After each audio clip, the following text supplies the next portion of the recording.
Мына отқа жана ма деген. Міне қараңдар. Міне ачақ бар кезінде, Бар кезде бар.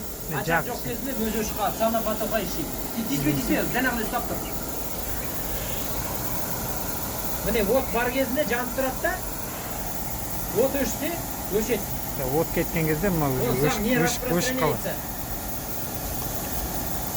Мысал үшін қара, бір точкаға қойып тұр ортасына.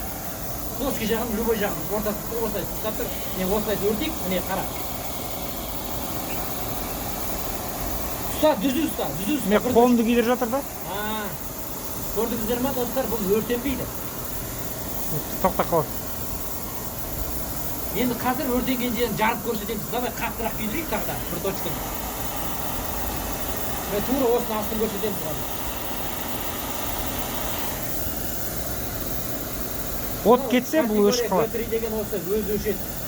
Біз өрлеп, бір нәрсеге өшірмек. Ары қарай жанбайды, көрдіңіз ба? Ары қарай жанбайды. Және феноплекс, фенопласттар тағы ары қарай от кеткеннен кейін жана береді ғой.